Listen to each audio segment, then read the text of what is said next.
pohonnya kundang sehingga menjalar di atas dahan. Tajuk cerita Puteri Gunung Ledang. Mari bersama kita kenalkan. Tersebutlah kisah suatu cerita putri gembira bermacam rupa dan masyhur cerita di serata dunia. Puteri Gunung Ledang, itulah orangnya. Pada zaman dahulu, tinggal seorang tuan puteri yang sangat cantik rupawan. Puteri tersebut dikenali sebagai Puteri Gunung Ledang yang tinggal di atas puncak Gunung Ledang. Beliau tidak tinggal keseorangan di atas gunung tersebut. Namun, beliau ditemani oleh para dayang yang menjadi teman dan pembantu setianya. Malah, kononnya, turut terdapat seorang nenek kebayan yang tinggal bersama-sama dengan mereka. Terdapat juga penduduk di beberapa buah kampung berhampiran kaki Gunung Ledang sering mendaki gunung itu. Mereka mencari pelbagai jenis hasil hutan. Sekali-sekala, mereka terserempak dengan Puteri Gunung Ledang.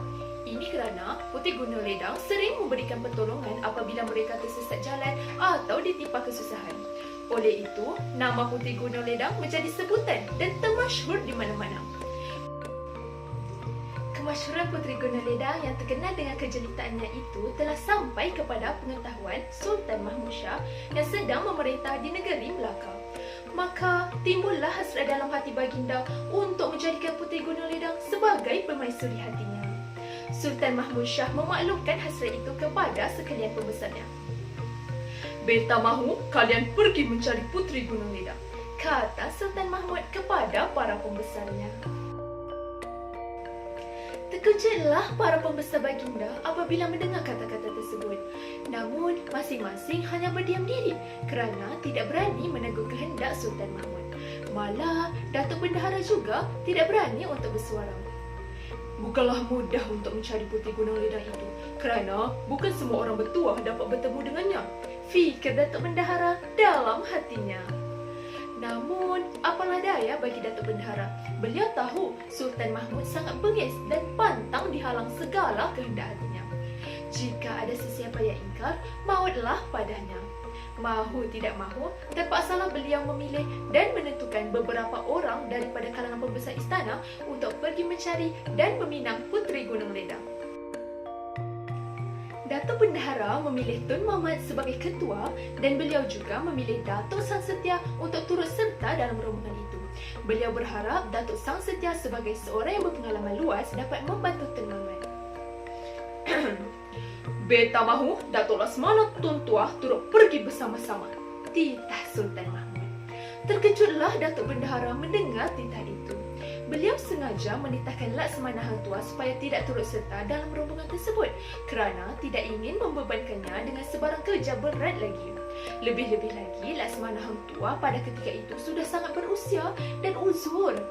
Laksmana Hang Tuah memahami perasaan hati Datuk Bendahara. Namun, kerana tidak ingin menderhaka kepada Sultan, beliau tetap patuh pada titah baginda itu. "Ampun tuanku, titah tuanku tetap patut junjung," sembah beliau. Sukacitalah hati Sultan Mahmud bukan kepalang apabila mendengar sembah Laksmana Hang Tuah. Baginda sangat mengharapkan hajatnya akan tercapai. Tiba hari yang ditunggu-tunggu dengan perasaan yang berkobar-kobar, maka rombongan utusan Sultan Mahmud berangkat ke Gunung Ledang. Jauhnya bukan kepalang, perjalanannya pula bukan mudah untuk ditempuhi. Meredah rimba belantara, menyeberang sungai, mendaki bukit dan menuruni lurah. Namun, mereka terpaksa menempuhi segala halangan demi mencapai hasrat Sultan Mahmud. "Sudah jauh perjalanan kita, marilah kita beristirahat sebentar," kata Tun Mahmud kepada ahli rombongannya. Akhirnya, mereka pun tiba di sebuah kampung berhampiran Gunung Ledang itu. Orang kampung tercengang apabila mengetahui bahawa rombongan itu adalah utusan daripada Sultan Melaka yang datang untuk meminang Puteri Gunung Ledang. "Wah, Sultan Mahmud Shah ingin meminang Puteri Gunung Ledang," kata salah seorang daripada penduduk kampung. Namun, tiada sesiapa daripada kalangan orang kampung itu yang sanggup untuk membantu mereka. Bukan kami tidak ingin membantu, ujar penduduk kampung. Kami sendiri tidak mengetahui di manakah sebenarnya tempat tinggal Puteri Gunung Ledang di atas gunung itu. Puteri Gunung Ledang itu mungkin seorang puteri bunian, sebab itulah tempat kediamannya tidak diketahui oleh sesiapa pun. Sampuk yang lain pula. Mahu tidak mahu, terpaksalah rombongan itu meneruskan usaha mereka untuk mencari sendiri Puteri Gunung Ledang itu. Jikalau mereka pulang tanpa sempat bertemu Puteri Gunung Ledang, nescaya murkalah Sultan Mahmud. Lalu mereka meneruskan perjalanan ke kaki Gunung Ledang.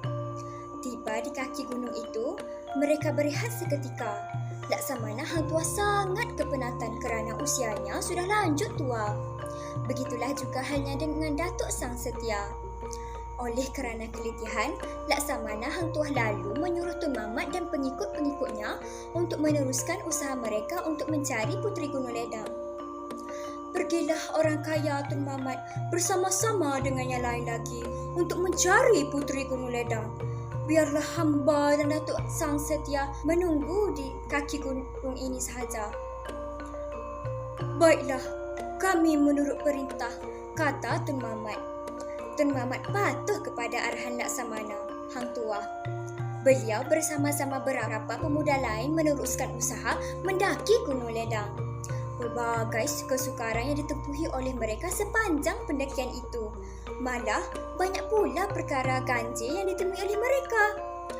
Tiangnya diperbuat daripada tulang-tulang yang besar. Atapnya pula diperbuat daripada rambut yang panjang, sehingga timbul rasa kecut dalam hati Tun Mamat.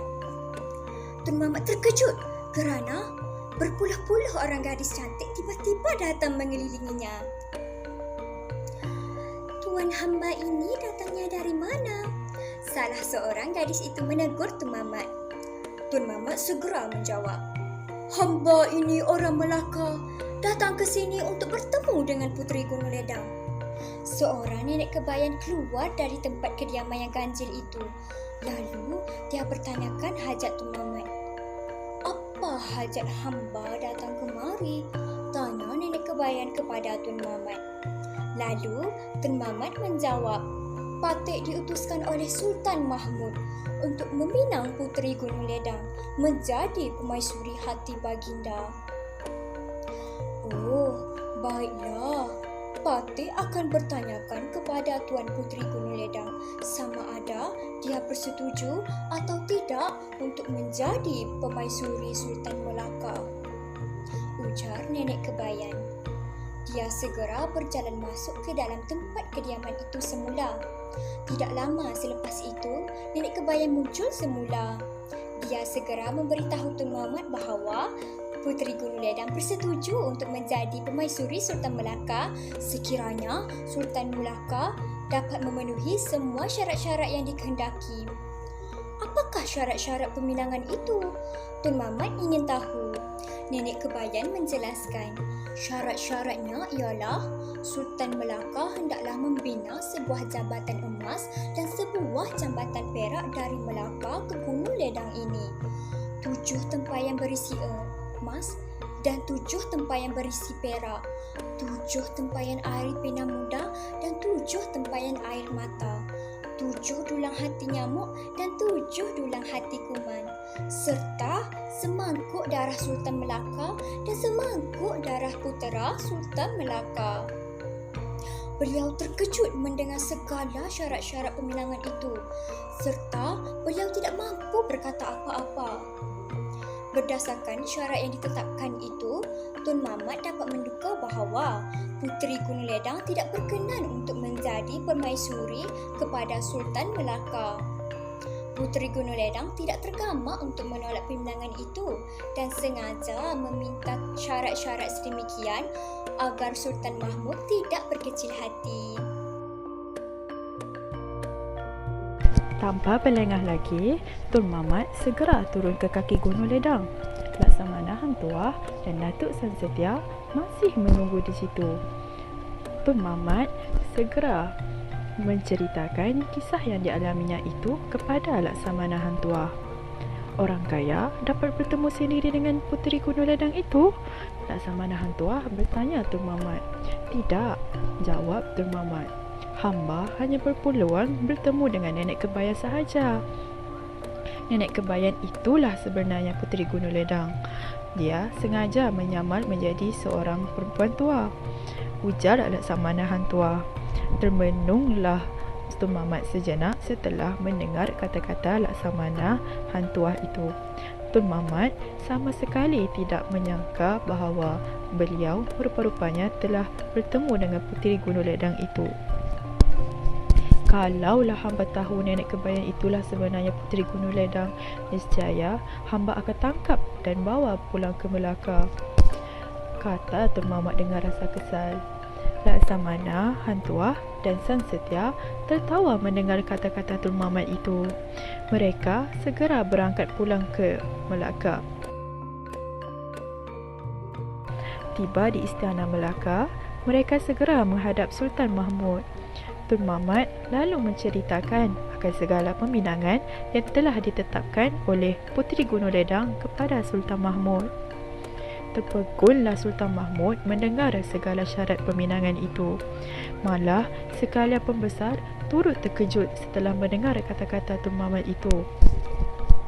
Masing-masing tunduk berdiam diri setelah melihat Sultan Mahmud termenung panjang memikirkan hal itu.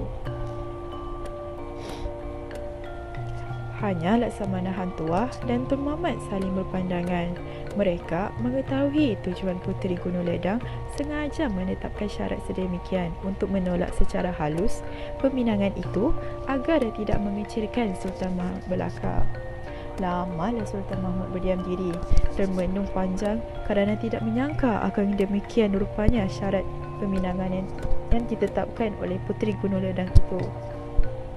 Akhirnya, Sultan Mahmud bertitah kepada sekalian pembesarnya, jikalau beta mahu niscaya segala syarat peminangan yang ditetapkan oleh Puteri Gunung Ledang itu akan dapat beta penuhi.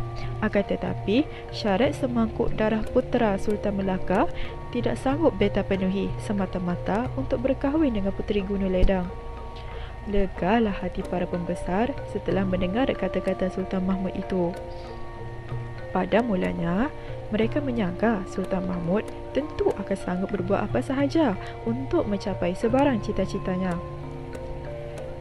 Sebarang kehendak Sultan Mahmud tidak mungkin akan dapat dihalang. Kini, mereka berasa lega kerana Sultan Mahmud sudah membuat keputusan sedemikian. Wahai Tun Mamat dan Datuk Laksamana Tun Tuah, kita lupakanlah saja tentang Puteri Gunung Ledang itu.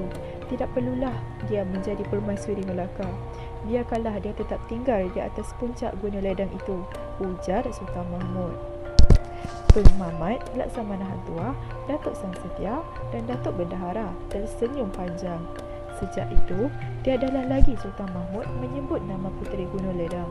Malah, baginda melarang orang Melaka pergi ke kaki gunung semasa hayat hidupnya. Salah sebuah pantun yang pernah diungkapkan oleh Puteri Gunung Ledang dan dayan-dayannya tinggal menjadi sebutan orang di sepanjang sampailah sekarang.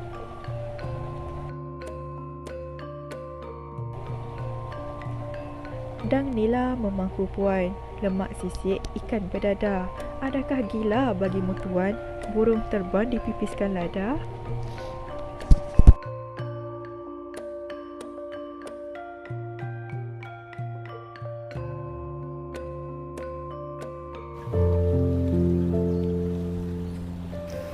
Dengarlah sini pesan Ananda, perintah raja perlu dijaga supaya hidup aman sentosa, patuh segala tidaklah murka.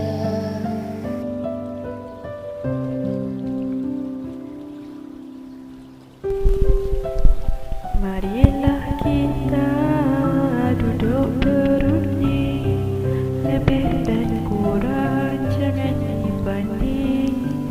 Menang dan kalah bukan bertanding, mengatur langkah